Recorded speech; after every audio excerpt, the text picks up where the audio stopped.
since 2 hours. I'm the speaker or spoken person for development aid and development policy. And yeah, I am really happy to do this and to change the development policy in the next 4 years. And yeah, I'm really interested in the call, speaking today. And yeah, it's nice to meet you all. And I will give to Medina, I think. Thank you, Debbie. Medina, it's your turn. Hello for everyone, and greeting and respect to you and the participants of these programs. I'm Medina Haidari. I'm 20 years old, and I'm one of the civil activists and active with Friday for Future Afghanistan. And I was born an immigrant child, and since I was a child, I wanted to be like a strong man. And yeah, and I had a very dangerous and so bad journey, and now I'm in Germany, and Germany, it's not good living here. It's not easy, and I'm a lonely girl in a new environment with a new culture. But these challenges are nothing that, yeah, I'm here now. I'm lucky I'm here now. Thank you, Medina. Well, let's start with the first question. Afghanistan has been under war for the past 40 years, and 20 years of that has been a war against a group like Taliban that the CIA created in the first place. Given the circumstances that were created by the presence of NATO forces in Afghanistan, many women and men got a chance to access education and build a future for themselves, based on the freedom provided by the national government, which was backed by the Western world. Now, do you think that a collapse of Afghanistan after the withdrawal of the NATO states from Afghanistan could have been avoided?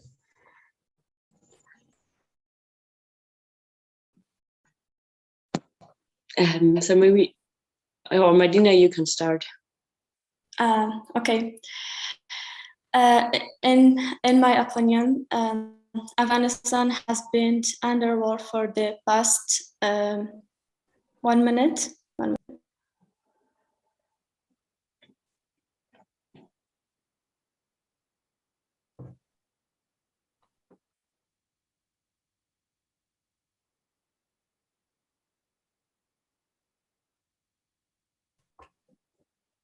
So perhaps.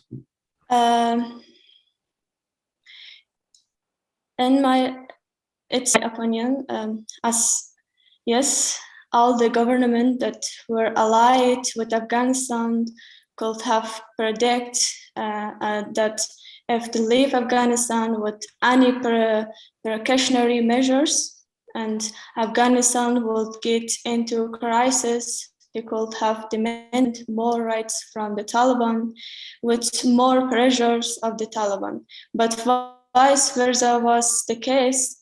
The countries in Doha promised to cooperate with the Taliban and expressed their conditions very simply.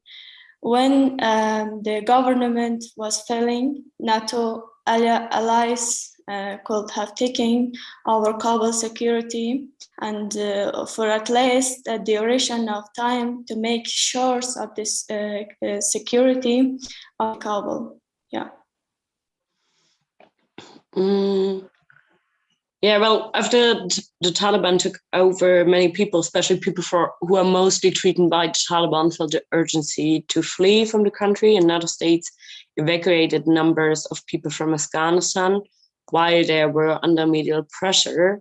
And I think we have to ask critically what went wrong and why there are so many people still not evacuated from Afghanistan. And I mean, Ali and I talked a little bit about climate activists who are still in Afghanistan, for example, last week. So yeah, I think we really have to ask us and the NATO critically what went wrong. And I'm really happy that in the new coalition in Germany, we will look at it really, especially, and search what were the problems to avoid it in the future.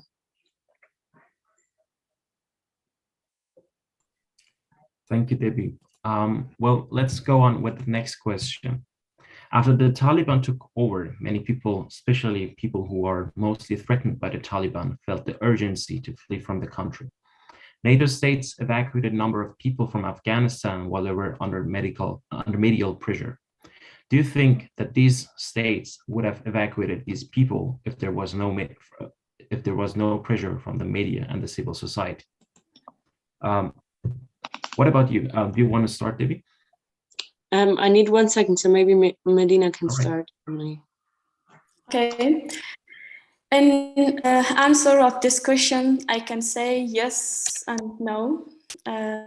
You see, before the fall of the Taliban government, the countries that were present in Afghanistan planned the evacuation of most of their priority personalities who were in high position, and those who were threatened by the foreigners, and who were in high position, and those who were threatened by the foreigners before the fall of the governments.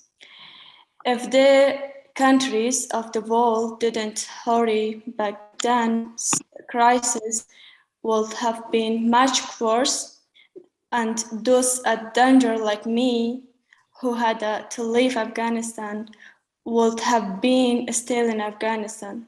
And there are still many people in Afghanistan who needed immediate evacuation and humanitarian aid. At the end, pressure from media has its own effects and on governments. Well, I think I hope that states would evacuate persons and people from Afghanistan. But I think, on the other hand, the role of civil society and the role of media is all the time really important for politics, because sometimes we need civil societies to put pressure on politics. We need civil societies to tell the politics like where are wrong decisions or where we have to do more. So I think there would be evacuation, but sure, the role of social media and the role of media at all and civil society is still a really, really important role. I mean, if you look at the Kabul Luftbrücke, for example, it's amazing and sad that like there is a civil society organization of people who have to do things like this. But it all, I'm on the other hand really happy that we have a civil society that is doing things like that. But at the end, we have to be sure that to evacuate people from situations like Afghanistan is the responsibility of the governments. And so, yeah, I hope that answers your questions. Thank you. So let's go on with the next question. Let us talk about the German evacuation mission. The German Foreign Ministry evacuated a number of people, but it is being estimated that around 20,000 local employees and thousands of other personalities at danger are still in Afghanistan, awaiting to be evacuated. Do you think the help will arrive soon, and how can they be helped in the meanwhile? And by that I mean the people in Afghanistan who are at grave danger of being persecuted or killed by the Taliban. Who would like to start? I can start if you want. I think Annalena Baerbock said in Order to Speak, we have continuing to help people at risk to leave Afghanistan. And first, I think providing humanitarian aid to the millions of people who are threatened by poverty and hunger through UN agencies, one point. And the second point is to continue to help people under threatened to leave Afghanistan.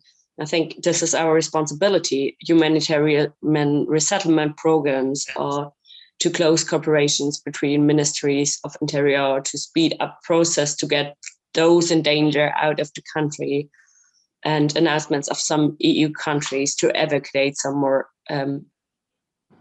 40,000 is, I think, the right signal to the people of Afghanistan, but we still have to continue because there are still people in Afghanistan who are not safe.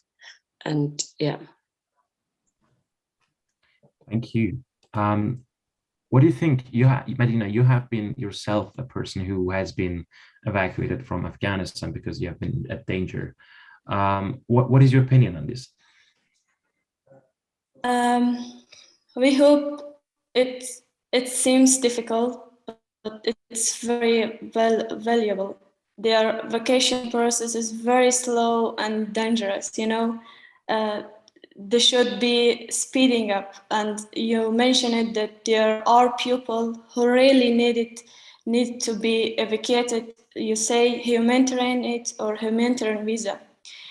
When we require a humanitarian visa, and we require those visas for everyone who is in danger and their families, and not only those who works with the German government.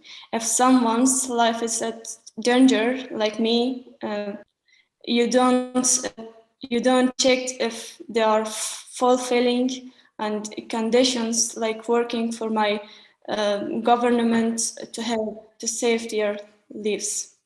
Yeah, it's my opinion. Yeah. So what you're saying is more or less that the German government should be looking if you're at danger at all, and not be looking if you're, well, as you say, deserve to be saved. Is this what you're implementing?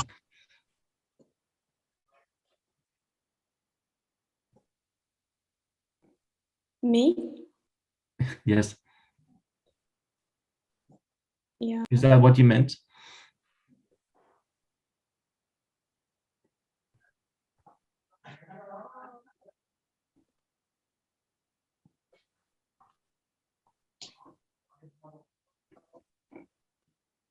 Can you repeat your question? Of course. Well, you said that you think that the German government should be speeding up, and they should be not looking if they have worked for the German government, or but rather if they are at risk or at danger. Is this what you're requesting the German government to do?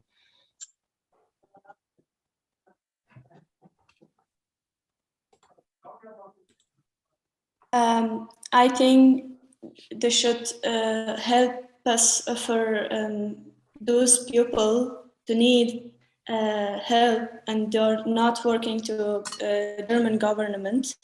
And like example, my family, they're not working for German refugee German office or another office, but they are needed help, and it's lots of people in Afghanistan to needed help, and it's very necessary in this moment.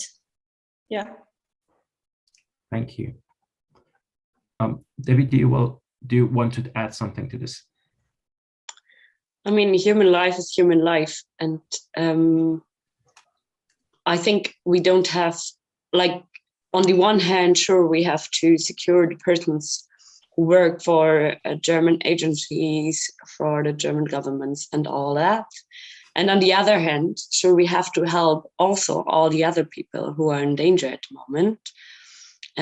So I think it's not like we can't count human life. Every human life is valuable, and we have international law. So, and I think that Medina has a really good point, and you also, Ali, that for us it has to be sure that every person have to be the opinion or the opportunity to live a good life, to live in a secure surrounding. So yeah, that's my personal opinion on it. Thank you very much. Let's move on to the next question. And many people in Afghanistan would claim that they feel very hopeless about the situation in Afghanistan. Human rights violations, extreme poverty, and economical collapse, as well as an ongoing civil war in Afghanistan, has made their lives very tough. How can foreign countries help Afghan civil society to find its way back to peace, and what is needed urgently?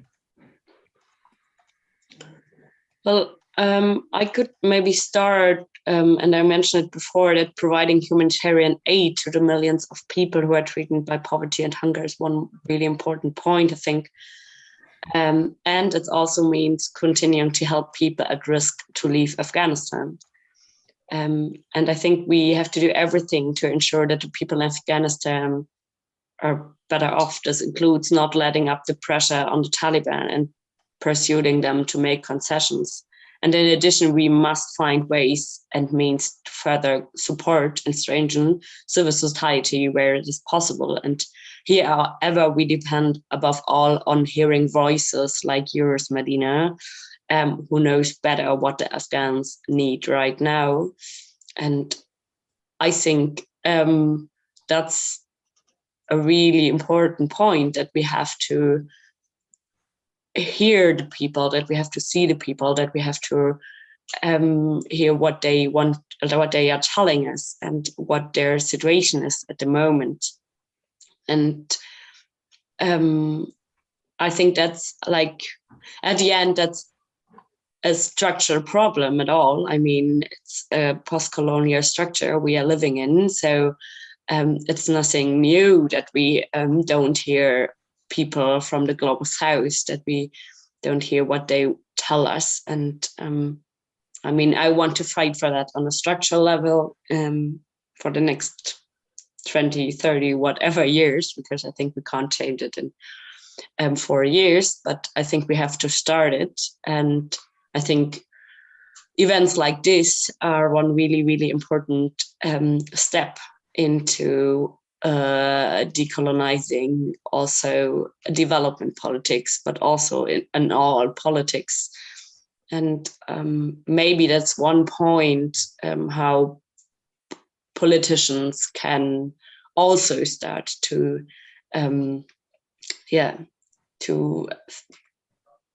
change the structure at all. But I would be really happy if Medina can tell us her point of view and what she thinks, what are the most important points at the moment. Thank you. Going Thank to you. Medina. Thank you.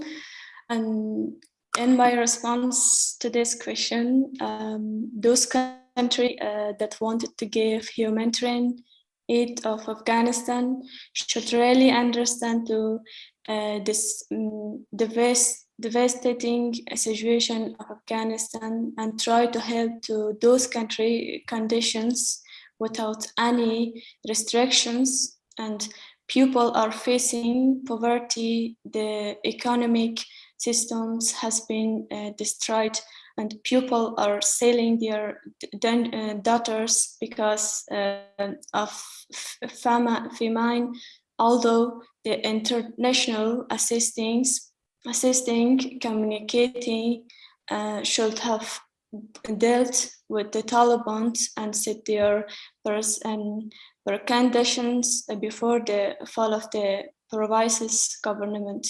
And now negotiations with Taliban is short, and of a vast of time and cast things more poverty and as there measures poverty and there is measures leveraged for another international percent in Afghanistan. The Taliban would agree to, and I know there are people who didn't agree with me, and this. And however, now it is already very late to everything is very messed up, and any further delay would make the crisis much more complicated to deal with. And Afghanistan is facing an ecological collapse, and which means there is no water to use for agriculture and almost no water left to drink. And this crisis is much more complicated and worse crisis than famine of 1998 in Sudan, you know, and NATO countries created this humanitarian catastrophe, and with their chaotic and withdrawal. Now they most provide immediate assistance to Afghanistan to prevent more humanitarian demand and suffering. Perhaps this could be possible through an impartial committee directing. Yeah, I think it's my answer for this question. Thank you, Madina. Thank you. Well, let's go to the next question. Activists, especially human rights activists and women rights activists, are at a grave danger of persecution and death by Taliban and the Islamic State, well, Daesh, and it has to be prevented. How can we make sure that important elements of civil society can be saved from the grave danger?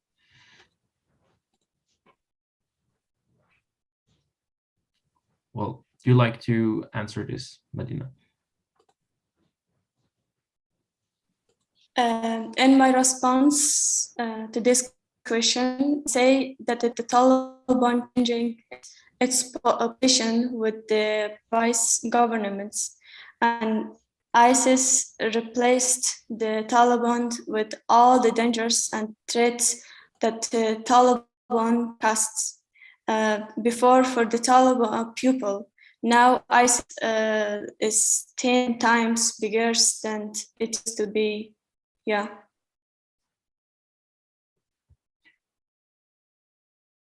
So what you're implementing is that regardless of what is going to be done, not much can be achieved because now there's another enemy, Islamic State. Is this what you're saying?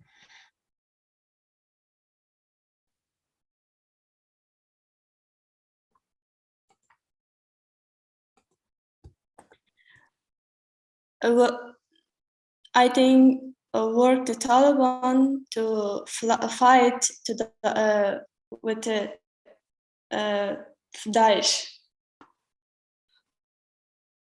It's my answer. Right. Thank you. What do you think, Debbie? What is your opinion on this? Well, I think I maybe want to add one more point on Madina for the answer before, because, for example, the question of water and water crisis in the future of Afghanistan will be a huge conflict, I think, because if we look at the area as a whole, we see that there are countries who can quit the water resources to the land.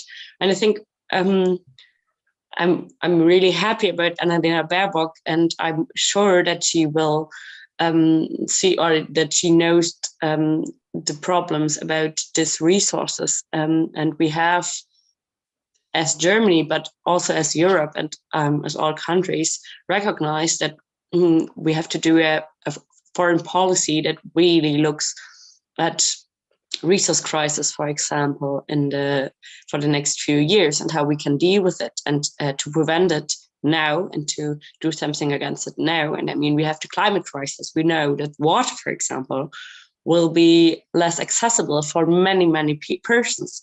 We know that the climate crisis has a huge influence on human rights and women's rights, especially.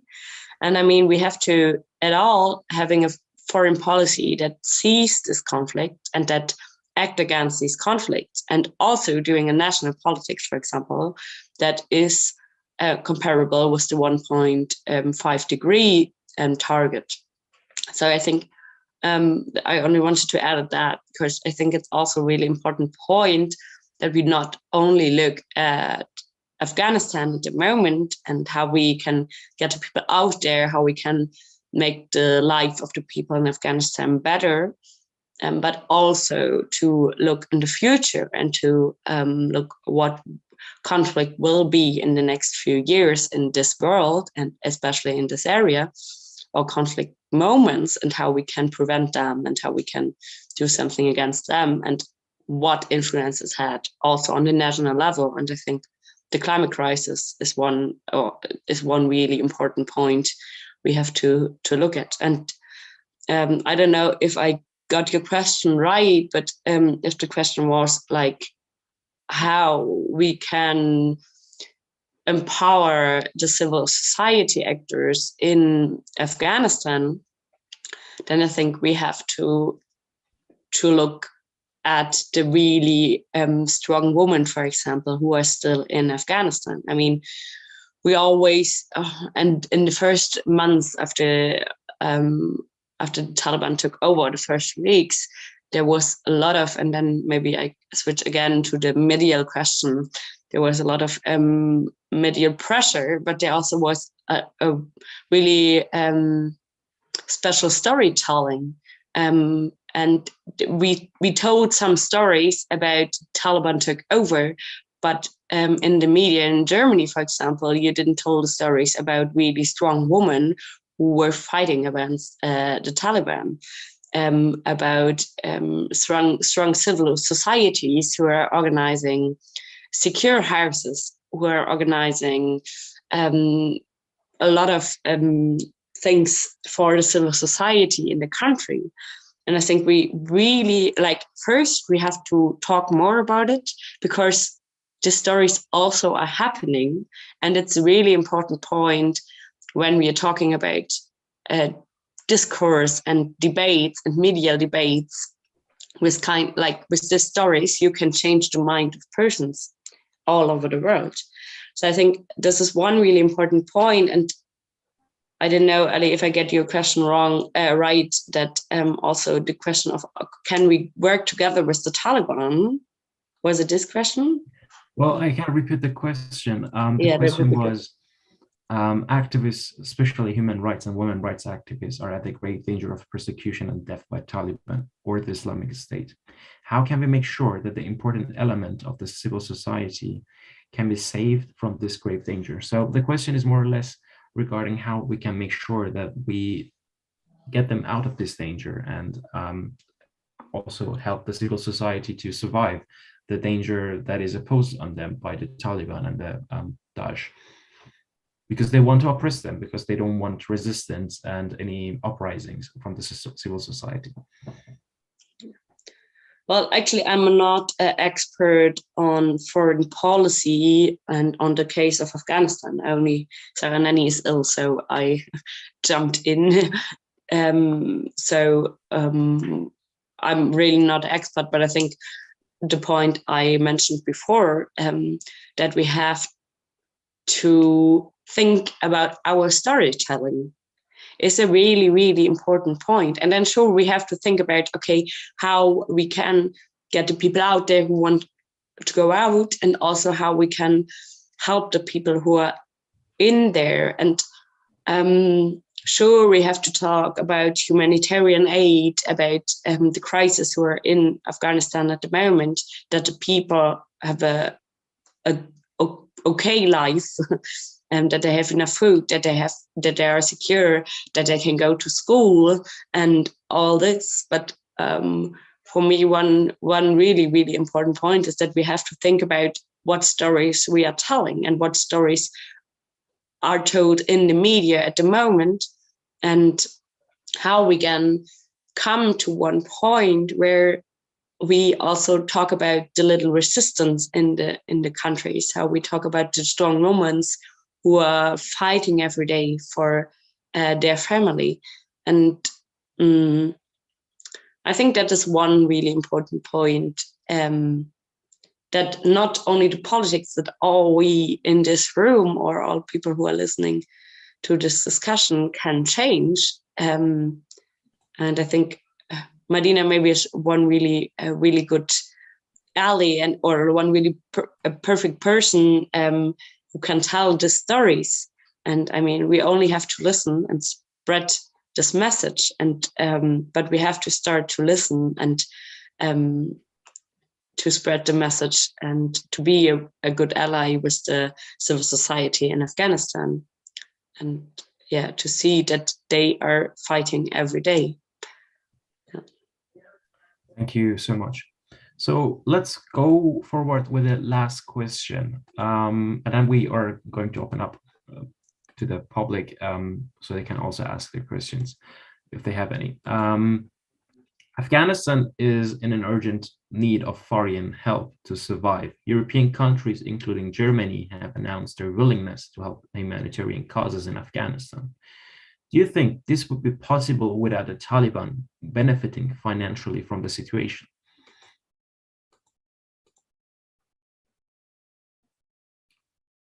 Madina, do you like to start? Yes. My questions and the answer of it's very short. Yes and no. If the Taliban don't cooperate, the donor countries alone can't do much. 20 years ago, so many countries didn't have to cooperate with Taliban, you know. But also that was because of the defeat, and we can't position of Taliban 20 years ago. And it's my question, and it's so short. So you're saying that just because Taliban now is stronger, at the end they have to cooperate with Taliban? Is this what you're implementing?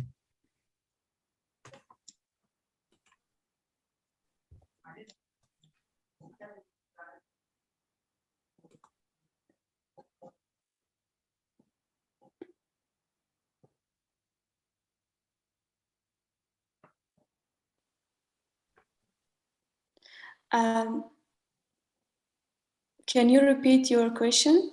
Should I ask it in Farsi? If you like, I can ask it in Farsi. As you wish.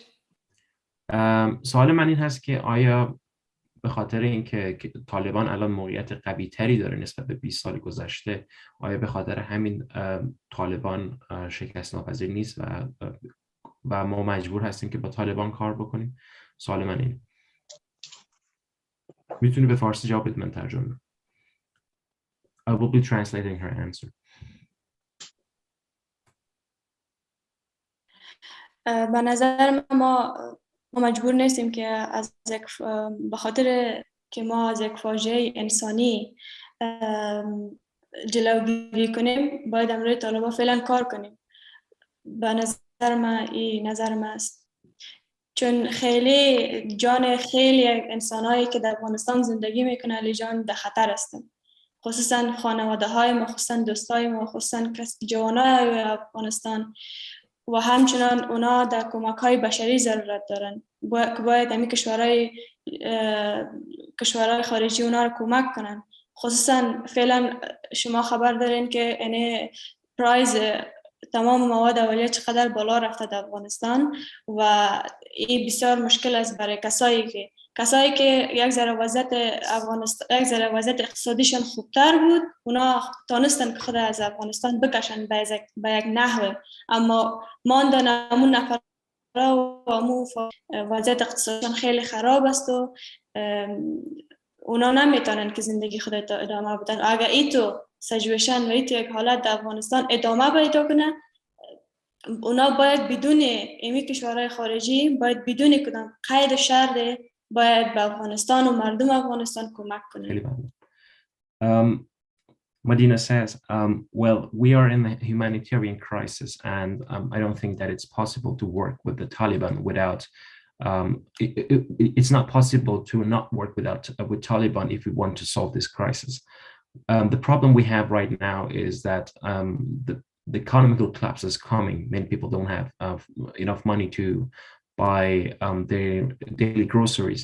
This has put many people in trouble, and that's one of the reasons why there's a famine inside Afghanistan. So if we want to solve this crisis, we have to find a way to cooperate with Taliban, but also not give them a legitimacy for their existence.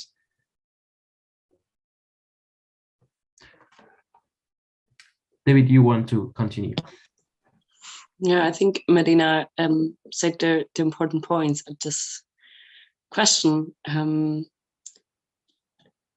We have, like, the Taliban is not a normal government, and I think Amit Noor report is really clear and in this question to say, okay, we have a humanitarian crisis, so we have to prevent a humanitarian catastrophe, providing resources through the UN agencies.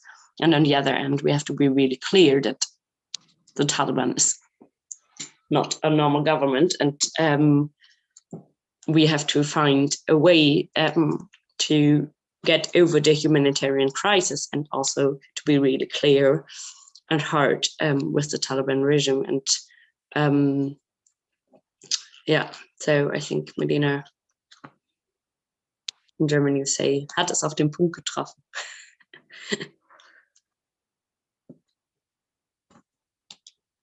Maybe I should translate that one sentence in German. Well, what she meant was that it was exactly on point. So دقیقاً زدی تو خال. All right. Thank you so much for your answers to my questions. Now going to the people who are present at this meeting. If you have any questions, please either write in the chat or raise your hand and I will call you. Joel, you have a question. Thank you for having here, Madina. It's very interesting and nice possibility to exchange.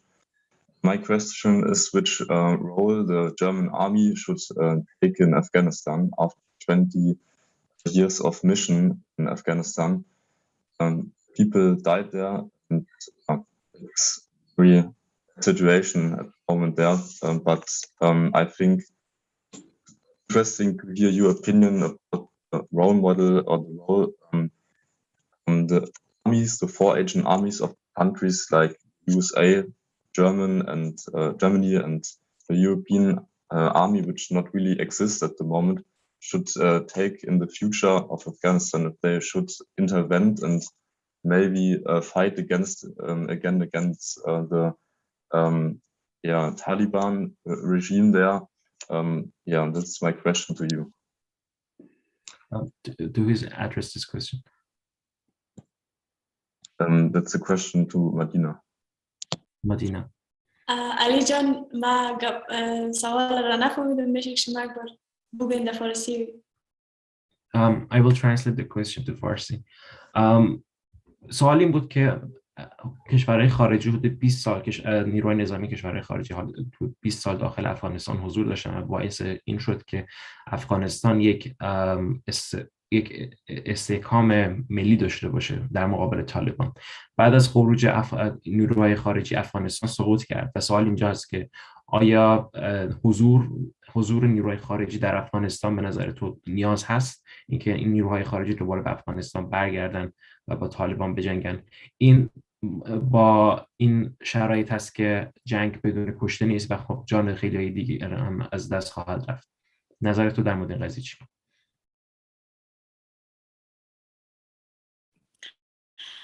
به نظر من علی جان فعلا در مقابل طالبا باید نجنگن نیروهای امنیتی و اگر خواستن هم بیاین نباید با بجنگن، بخاطر که فعلا اگر با طالبا بجنگن مردمی که در این بین میسوزه مردم افغانستان است، یعنی مردم ما از بین میرن و به نظر من باید با افغانستان با طالبا کمک کنن و با طالبا بجنگن تا امی داعش از بین بره و مقابله با کمک امی طالبا بتانن که داعش از بین ببرن و سرنگون کنن در افغانستان. Well, Medina says that she doesn't agree. She thinks if European armies, military forces come back to Afghanistan, there is going to be huge civilian crisis again, and many civilians will be killed. This is something that Afghanistan doesn't want to have again. She also says that the European armies should instead help Taliban to fight ISI in order to stabilize the country on some levels, because ISI is also killing people and fighting against Taliban, which leads to an unstable country in Afghanistan. But she also thinks that it doesn't have to mean that Taliban is legitimized in any ways, and this should not lead into the understanding that helping Taliban to combat terrorist organizations like Islamic State is something that should be happening on basis of international fight against terrorism, and not just because they want Taliban to rule the country. Okay, thank you for your question, for answering the question. The next one is, what is your vision for the future of Afghanistan?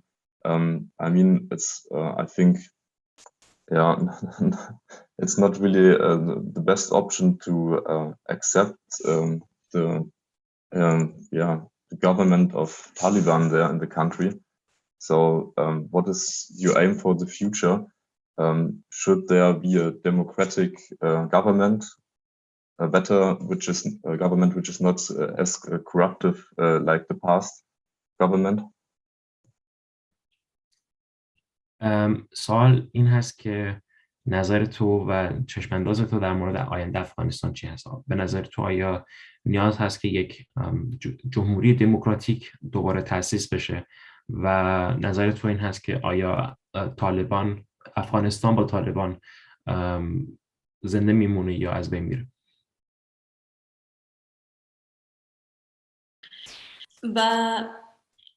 به نظر من این کار بسیار یک کار مشکل است تا که این کار امکان پذیر با افغانستان، به خاطر که جامعه سنتی است و طالبا هستن، یعنی حمایت مردمی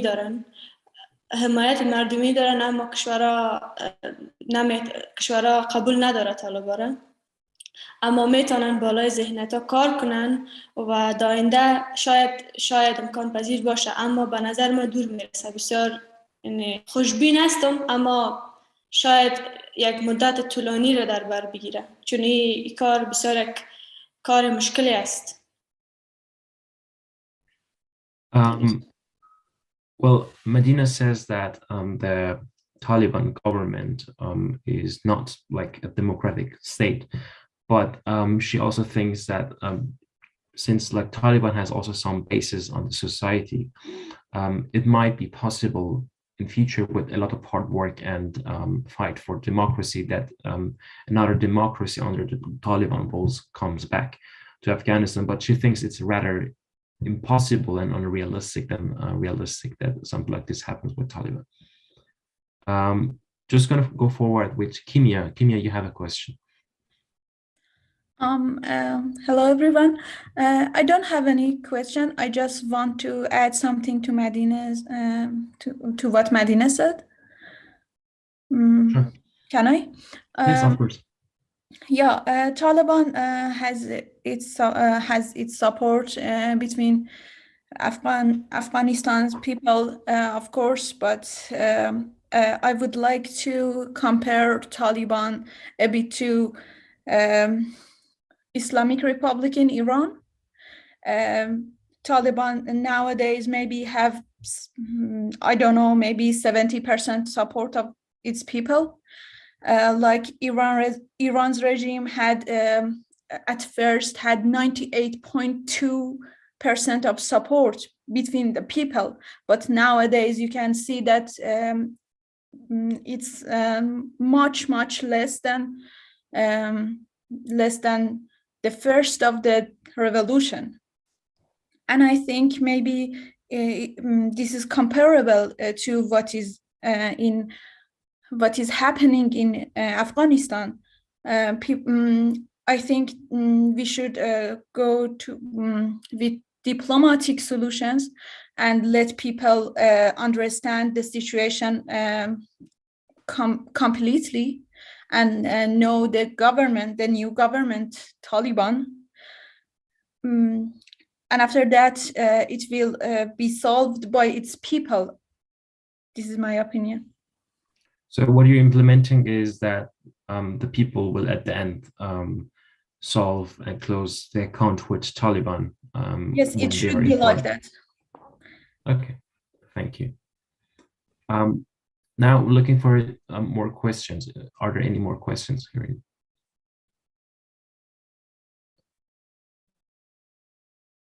Joel, you have another question.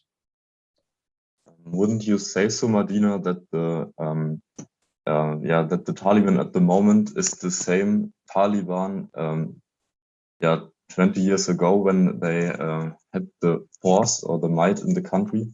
Did they change? I wouldn't say so. I think they are the same violent troop as they were in the past.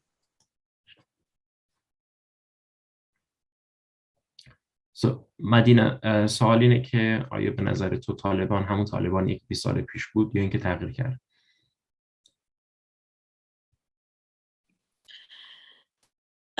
به نظر من طالبان، من نمیخوایم در مورد یا کسی گپ بزنم یا که خب این سوال است باید جواب بدم، اما به نظر من اونا تغییر نکردن، به خاطر که عالم که فعلا کار نمیکنن و مثلا کارهایی که در گذشته میکردن و ای که دخترها نباید مکتب برن و یا بعضی قانونایش که شما آگاه هستین که یعنی خیلی به نظر من دیوانگی است، به نظر من سخت گیرانه است و بالای مردم خیلی سخت میگذره، که ای که فقط باید بچه‌ها برن پانتون و مکتب و فعالیت‌های خود ادامه بدن و وام باید در زیر پرچم اسلامی باشه و اونا و به نظر من فشارهای جامعه بین المللی است که فعلا طالبان تا هنوز این کارا را نکردن، یا مثلا او ظلم و ظالمی که در گذشته داشتن و حال نمیکنن. و به نظر من امی فشار رسانه های جمعی است و آگاهی عامه و آگاهی مردم افغانستان نسبت به سابق زیادتر شده و فعلا شما در حال جریان هستین که در چند سال اخیر افغانستان خصوصا جوانایش خیلی پیشرفت کرده بود و خصوصا قشر زن و قشر دخترها، خصوصا خودم که مثلا میتونستم در همه جای فعالیت کنم و یعنی به من مشکل نبود. و به نظر من یعنی مردم استادگی میکنن در مقابل طالبا و چون طالبا نمیتونن که فعلا او قوانینی که گذشته داشتن و او کارهایی که در گذشته میکردن و بالای مردم بکنن و ایمی فشار مردم است و آگاهی مردم است به نظر من. Madina says she doesn't want really comment on it, but she's gonna answer the question just because it was asked.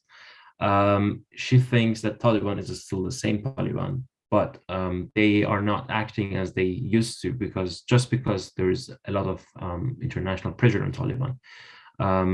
They used to not let girls go to the school. They still are doing it, but they also have changed some laws just on paper to make it more convincible for the foreigners, so they have less pressure on the Taliban.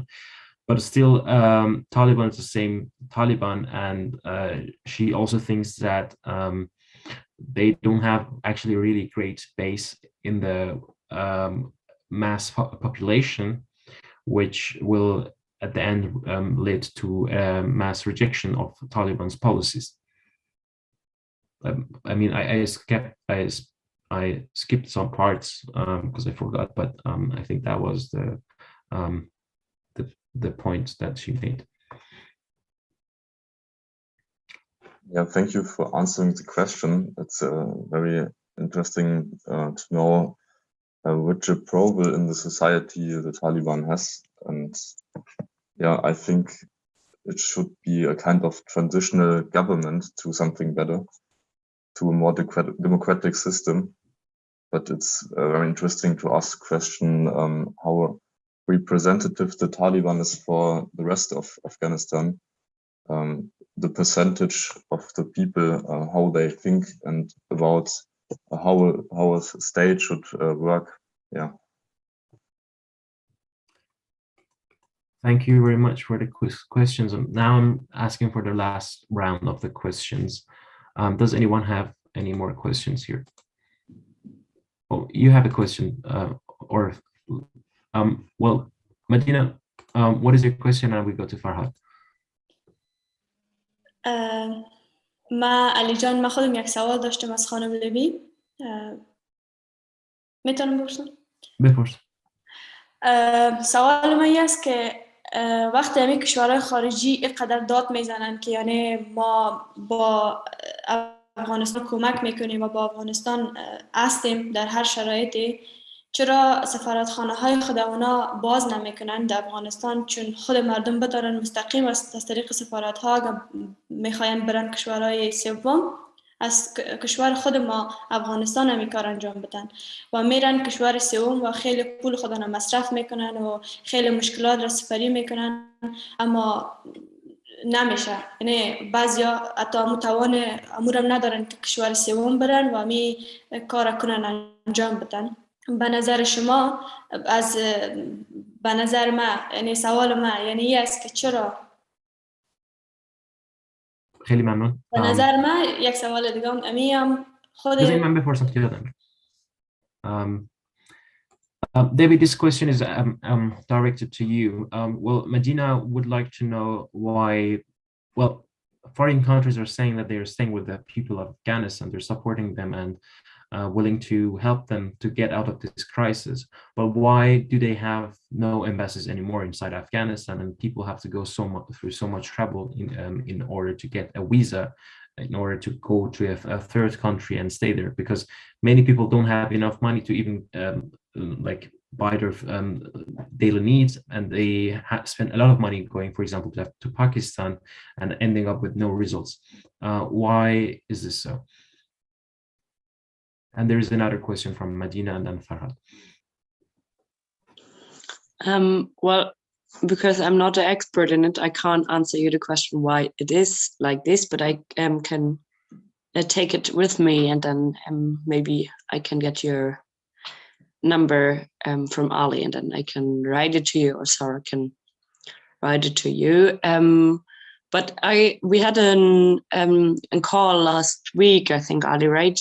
Where we also discussed discussions about the visas and how the people can get out of Afghanistan, and how complicated it is. And I mean, the Kabul Luftbrücke have a lot of trouble with it, and all the other people also. So I think it's a really good question, an important point, like how we can make an easy, how is it an easy way to get the people out there if they want to.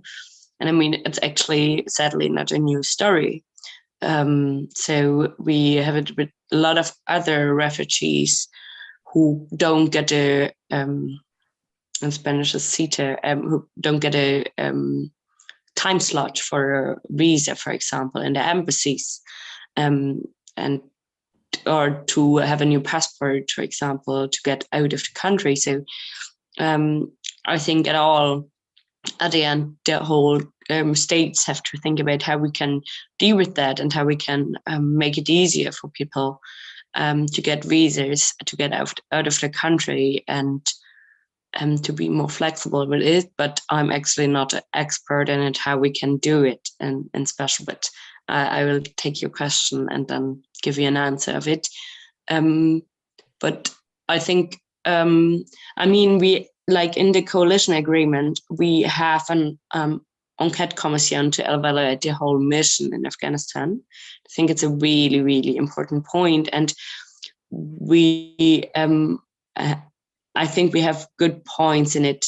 On the one hand, on the whole Islam things, and also on the question how we can prevent situations like this in the future.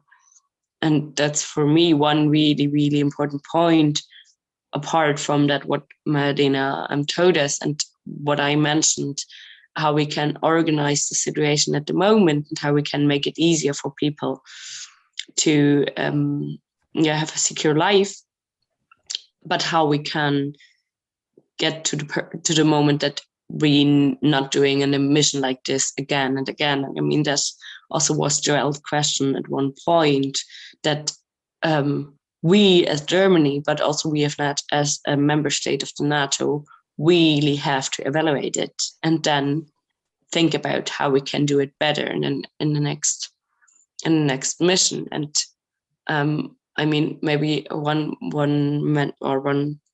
point at the end, I think we have to discuss at all always the point of a post-colonial narrative that we have. I mean, we are talking about the Western society, and we are playing with narratives. We are in all this missions, in all the arguments about why we are going in one land and what we want to do. And I think in the future, or my vision is that we really start to talk about decolonizing foreign policy.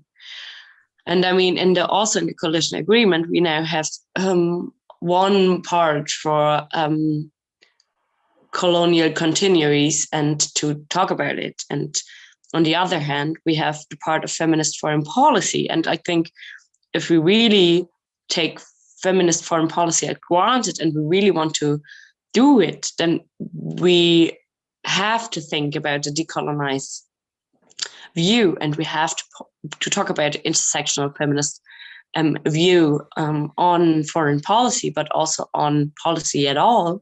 And I think these points also have to be a really important step in our policy, but also in our thinking, and to prevent situations like the one in Afghanistan. I mean, we will evaluate, but also to think about, okay, how we can change this in the future. And I mean, also, if we are talking about a visa, if we are talking about access, if we are talking about borders, I mean, it's a huge thing, and I don't think we have the time to discuss this.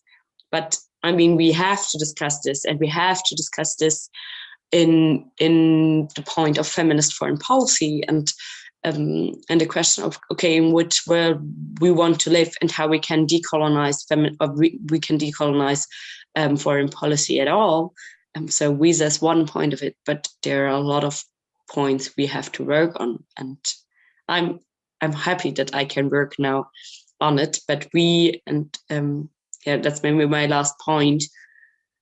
We have to work together with the civil societies, with the young people, with the women, with the persons in the countries, and we have to be aware about the voices in the countries and the civil societies that are in the countries. And I think that's really important when we are talking about Afghanistan and what we learned about it.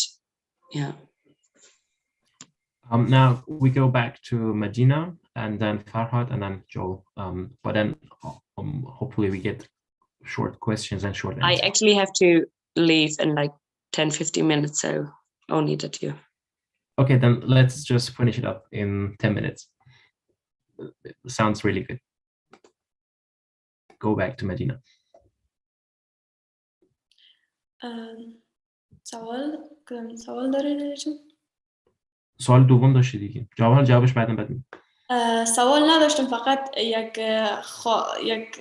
یک گفتنی دارم که میخوایم بگیم به همگی.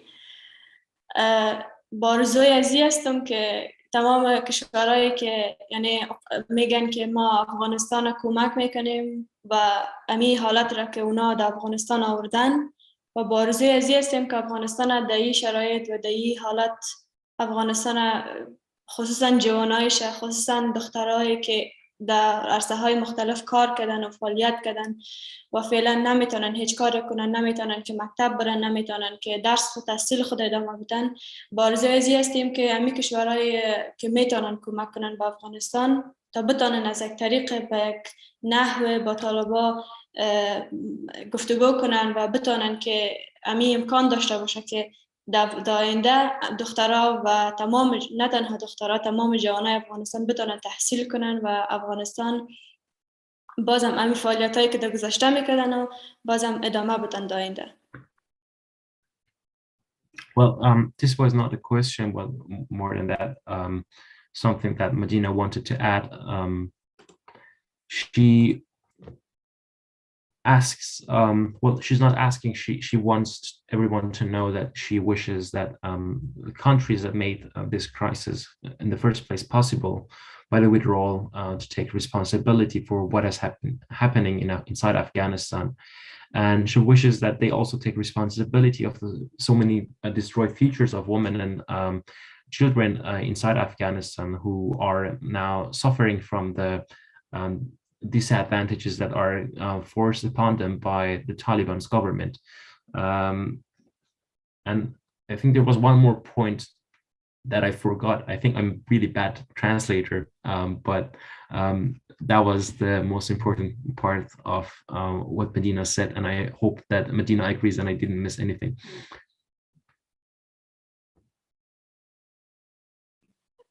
Hi, Aliron. She says no. Okay, that's great. Well, going forward to Farhad. Farhad, do you want to ask your question?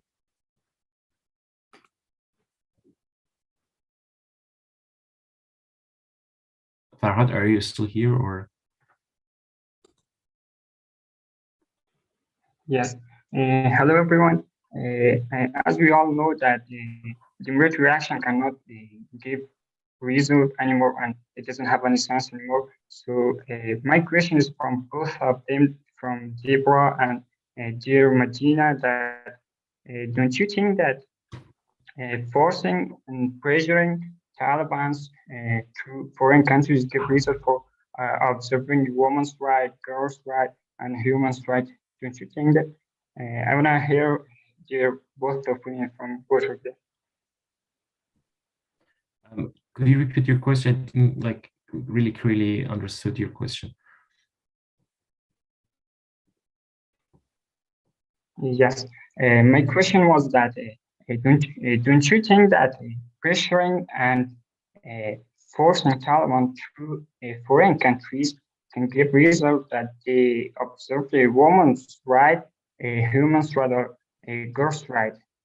So, and I want to hear opinion both of them, from Deborah and dear Medina. Thanks. Okay. So I think the question is not clear. Do you think that pressuring Taliban would benefit women's rights, human rights, and children's rights inside Afghanistan? Let's go with Debbie. Deborah. Actually, I didn't get the question, Medina. Medina, did you get the question? 9. Okay, maybe I think I understood the question. The question is, don't you think if foreign countries pressure Taliban into giving more rights to, well, human rights, women rights, and children rights, that it would work out? He wants to know your opinion on that, on this thesis. Taliban is Taliban, and I mean, maybe Medina can tell us more about it, but Sure, I hope it, but I don't think actually that it will work out. But sure, we have to try it. I mean, we have to try that. Yeah. علی جان سوال من درست نفهمیدم میشه فارسی بگی؟ Farhad, do you want to also say it in Farsi? بله درست است، مشکل نداره. سوال ما همین بود که میتونیم طالبان را تحت فشار بگیریم، فعلا در وضعیت اقتصادی بد هستن، تحت فشار بگیریمشان و یا مجبورشان کنن کشورهای منطقه یا خارجی که رعایت کنن حقوق زنها و حقوق کسایی که در افغانستان زندگی میکنن. تشکر.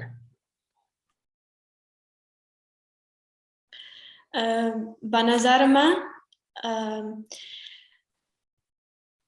امیال هم فشارها از طرف کشورهای که یعنی میخواین در افغانستان کمک کنن، فشارها بالای طالبان آمده و تمام، اگر شما آگاه باشین، تمام وسترن یونیون هایی که در افغانستان فعال بودن فعلا فعال نیست به خاطر امی فشارها و امی تحریم هایی که کشورها بالای طالبان انجام میدن. اما به نظر ما هر قدر که فشار بیارن طالبان باید او را رعایت کنه، نه ای که او را شما در حال حاضر در جریان هستین که طالبان بعضی قوانینی که کشورهای خارجی تحریم میکنن یعنی بالای طالبان قبول نمیکنن.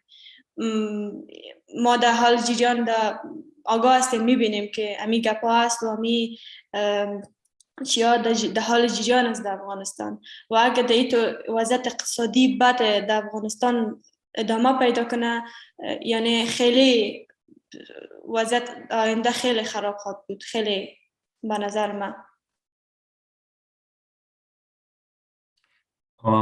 Well, Medina says that Taliban is Taliban and they should actually obey law without the pressure. But as she says, Taliban is Taliban, so they don't. The situation, the economical situation is also really bad inside Afghanistan. So it's like clear that they would not like give in by the pressure of the foreign countries. She also makes an example of how it is right now inside Afghanistan when there is a pressure and sanctions from foreign countries on Taliban. Civil society actors cannot work anymore just because they're also under pressure from Taliban, just because they're under pressure by the foreign countries. So putting pressure on Taliban will actually not really make big changes.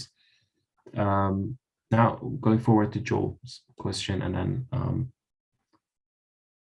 that's the last question. Vielen Dank, ich stelle die Frage mal auf Deutsch, um nicht missverstanden zu werden. Die Frage geht vor allen Dingen auch an Deborah als Mitglied des Deutschen Bundestags. Also man muss sich ja auch wirklich die Frage stellen, gerade wenn wir zu sprechen kommen auf diese postkolonialen Strukturen, dass wir versucht haben, 20 Jahre mehr oder weniger einem Land die Demokratie eben, sage ich mal, was heißt aufzustülpen, aber zu bringen. Man kann das verschieden ausdrücken und betrachten. Aber diese Länder, die haben ja ganz andere Kulturen, andere Religionen.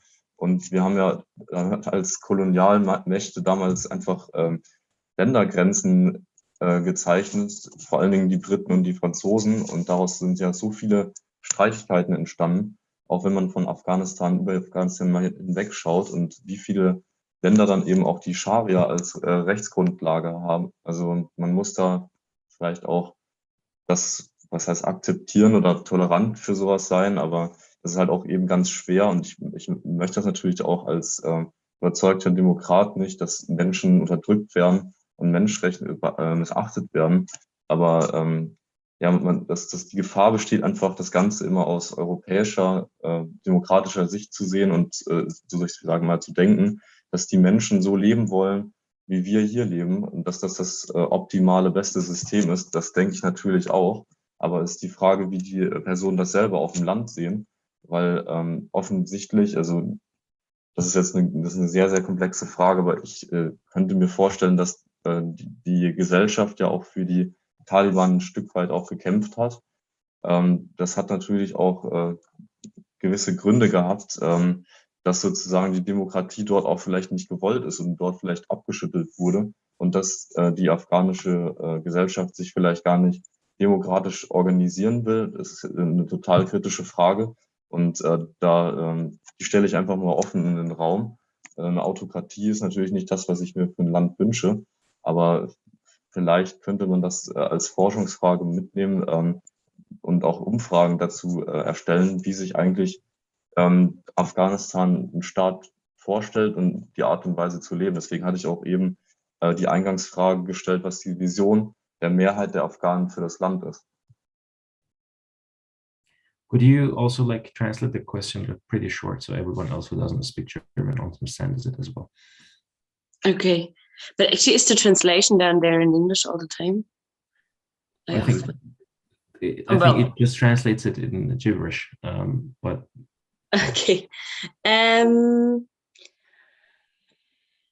question at all, I'm sorry, I have to summarize it, was like how we can deal with like to accept that we are a colonizer country and how we can deal with it, and also like maybe there is also a structure where people in Afghanistan didn't want democracy and all that, and I would clearly say that, and that's the point I mentioned before,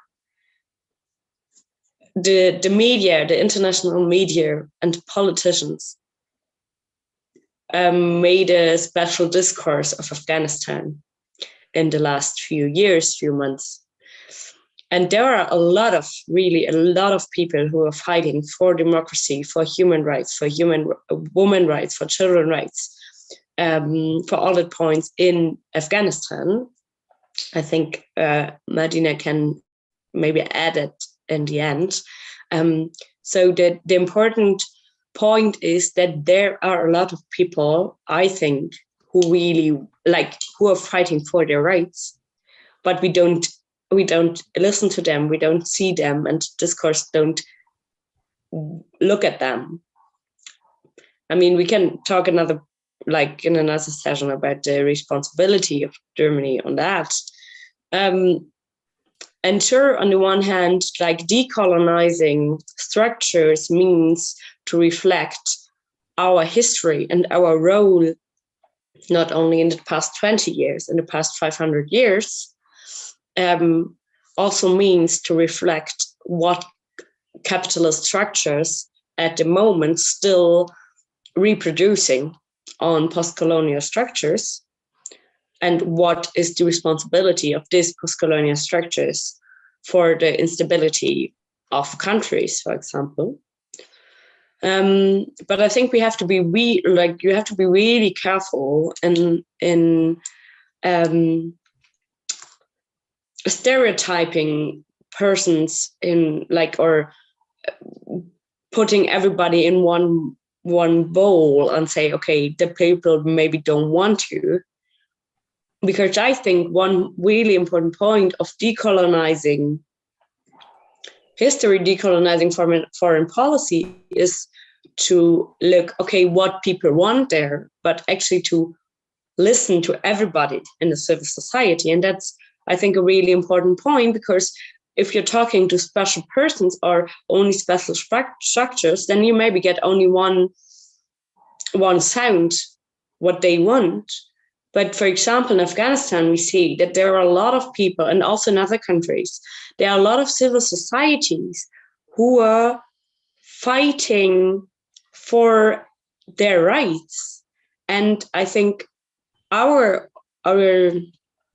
responsibility as Germany or as a colonial or in a post-colonial structure is to learn more about decolonialism, to see where the structures are on, and they are everywhere, and to fight against the structures. And also, and that's one point, listen to the persons who are in the countries, who are active, who are part of the civil society. And then maybe your question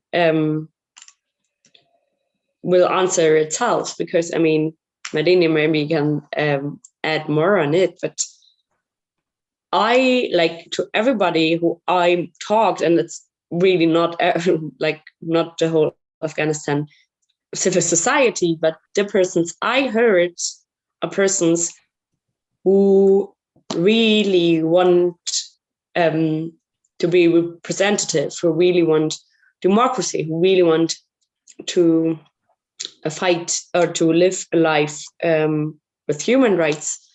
And yeah, maybe we have to discuss about how the democracy is structured, because countries are different and you have different societies in different countries. I mean, we can talk about Ethiopia, it's another case and another structure, but I mean, you can, like, for different countries, different political systems are good. But I think it's really difficult to verallgemeinern, to simplify this. The Afghanistan civil society, or the Afghanistan people, or people of Afghanistan. Yeah, I hope it helped you and sensibilize a little bit about how we, like, I think maybe also the picture you have from Afghanistan with this question, only to be offense to you, is also a product of post-colonial structure and of storytelling that reproduces a colonial or post-colonial structure. And the important question I think we have to ask us is why, like, who is winning from the storytelling? Who are the persons who want the storytelling like this? And who is winning from the post-colonial structures? And to have, again, like, I think that would be a more important question also for the scientists or for us as political persons. Thank you for the very competent answer. Right, Medina, if you want to add to it. علی جان ما سوال صحیح نگرفتم، یک بار میشه که بگین سوال تکرار کنیم. سوال این بود که سوالش یادم رفت دقیقاً چی بود حقیقتش، ولی سوال این بود که آیا مردم افغانستان واقعا دموکراسی میخوان یا اینکه چیزی که کشورهای خارجی فکر میکنن که مردم افغانستان میخوان؟ یعنی نفهمیدم علی جان، یک کمی. آیا مردم افغانستان خودشون دموکراسی دوست دارن میخوان یا اینکه این چیزی که کشورهای خارجی فکر میکنن که مردم افغانستان میخوان؟ به نظر من بله، تمام جوانای افغانستان، تمام فعلا در چند سال اخیر افغانستان یعنی از لحاظ فکری فکرشان چنج شده، یعنی کمی که آگاهیشان بلند شده، یعنی بالا رفته.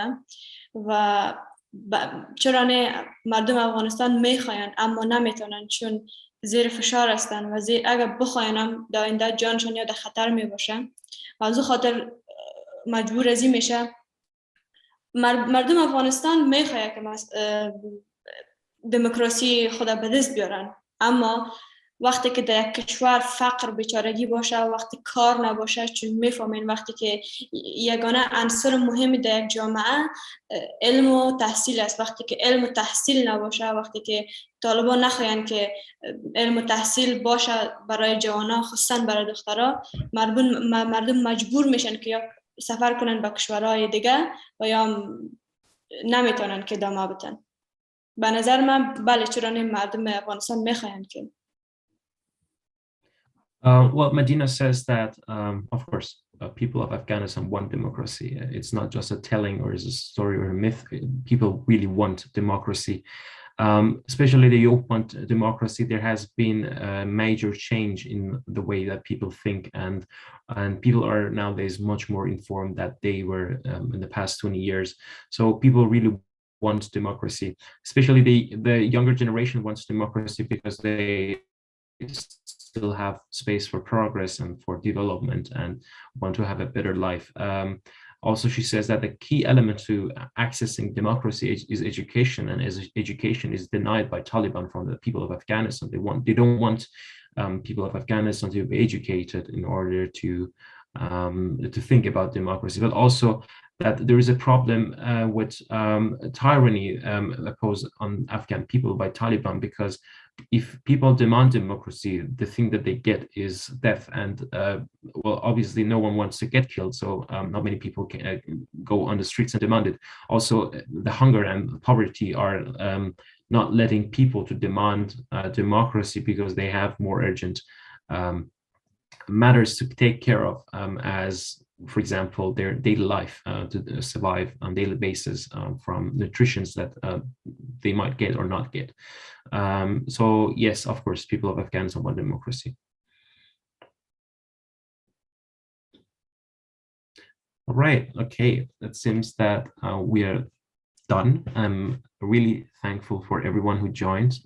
Thankful to Medina, thankful to Deborah, thankful to Joel, thankful to Farhad, to Kimia, to everyone else who joined and asked questions and participated in the discussion.